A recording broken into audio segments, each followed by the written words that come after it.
decision. So anyway, I went to my doctor for a checkup, and because I was a little concerned as far as the pain that I was experiencing. It's the worst I've ever had. So he decided to do a pelvic exam just to see if he can feel anything as far as any masses, or if he can see if he can feel any of the endometriosis. Well, he felt something. He did feel a mass, so he decided to have an ultrasound just to see exactly what was going on. But this time, in the past, during my second surgery, I actually had one endometrioma, but this time I actually had 3. He wasn't quite sure as far as how really big they were. I mean, the ultrasound can kind of tell a little, but when you actually go in for surgery, it can be a lot bigger. But he also wasn't sure as far as how bad the endometriosis was, because it really wouldn't show up on the ultrasound. So after the results came in, I mean, he pretty much told me, now's the time to make a decision. Do you want to expand your family, or do you just want to pretty much just be done and just end it? So, no sound? Mom, can you hear me? Give me some likes or loves if you guys can hear me. Hello? Can you hear me? Perfect. Perfect. Thank you, honey. Thanks, Kelly. Thank you, thank you. Okay. So anyway, so I didn't want to make a final decision. Love you, Kelly. I didn't want to make a final decision until I went home and talked to my husband. So that night we actually had a very, very long conversation. And it was actually very emotional as well, because on many reasons. One, do I really want to not have any more kids? Or what if we do have a surgery and we don't conceive right away, and we risk the endometriosis coming back and still not being able to conceive? I really wanted to give my husband a boy, to be honest with you, which was very heartbreaking for me that I was not going to be able to. So anyway, I mean, we went through all the bills that we had. We sat down, we mapped out our bills just to see where we could cut that out, to maybe we could save some money to possibly have another child within the next year. But we just could, there was no way of cutting anything out that we had, and we didn't have extra credit cards. We didn't have anything like that we could just get rid of out of our budget. So then we started researching childcare. How much would childcare? Yes, honey, I'm on Wi-Fi. How much would childcare be? And it was just outrageous for 2 children. One full-time and one after school. It was ridiculous. We'd probably say it was more than what our mortgage is. And then I decided to see exactly what government assistance would be. That was a big no. Even if I was a single mother with 2 children, I still wouldn't qualify for that.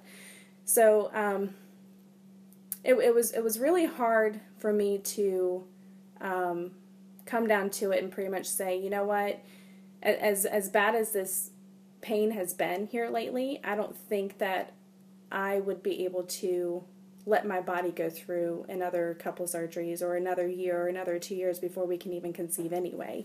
Because, I mean, like I said, this was the worst pain I have ever been in. I didn't want to risk for the endometriosis to come back, first and foremost, and I also didn't want to put my body through the multiple surgeries. So I decided to listen to my body. I'm going to tell you why.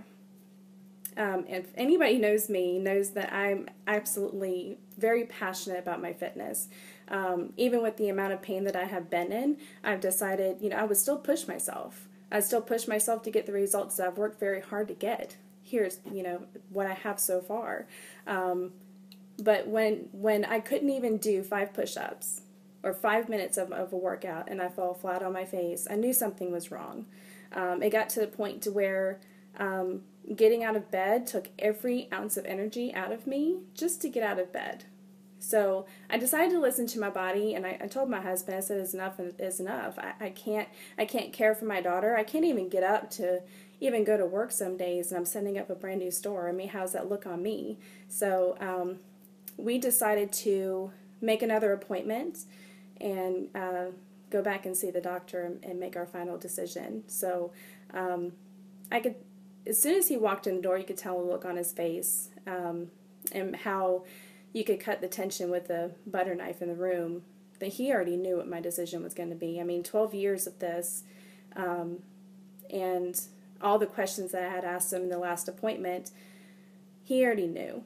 So, of course, I was crying like a baby. I'm sobbing sitting in the office, and he just comes over to me and he gives me a great big hug, and he says, everything's going to be okay. You have your miracle child, the child that you possibly could have never had, especially with as severe as it was. It's a miracle that you actually do have her. So to be honest with you, what makes that a little bit easier is the fact that hearing her say, Mommy, hearing her tell me, I love you, Mommy, is just a constant reminder every single day of the miraculous gift that was given to me. So when we went back, we made the final appointment in August, because we had a trip coming up to Nashville I was not about to miss, to be honest. It was very difficult. It was very emotional. But do I regret that decision to this day? Yeah, I have my days I regret that decision, but at the same time, I'm enjoying life. I'm enjoying every minute with my daughter. I'm able to do things I was not able to do a year ago today. I can run. I can play with her. I'm back in my fitness, finally. It's taken me quite some time, almost a half a year, to get back into it, but I finally am. 6 weeks, as a matter of fact, into a program, and I'm almost done. So excited. But anyway, I wanted to come on here because I know I gave you last night, or Saturday night, I gave you a little bit of insight on my final decision, how we made that decision, but I wanted to go in a little bit more detail about it. But I did write a blog, so once it's posted tonight, if you could take the time to read it, it gives you more information than what I did give you tonight, as far as what our decisions were and how we mapped that out. So the next videos, I'm going to talk about the hysterectomy part. I'm going to talk about the surgery. I'm going to talk about what was found. Actually, I'm going to see if my husband will come back on here, because I know a lot of you enjoyed seeing him and hearing his side of the stories. And because the doctor is the one that talked to him. I mean, the doctor talked to me, but I was so drugged up. To be honest with you, I really wouldn't remember what he said to me. So I'm going to see if he can't get back on here so he can talk to you a little bit about what was found inside, and his journey through the recovery after my hysterectomy. So anyway, thank you everyone for joining me tonight. I really hope most of you could hear me, since my mom said she can't hear me. Anyway, I hope you have a great night, and I will see you soon.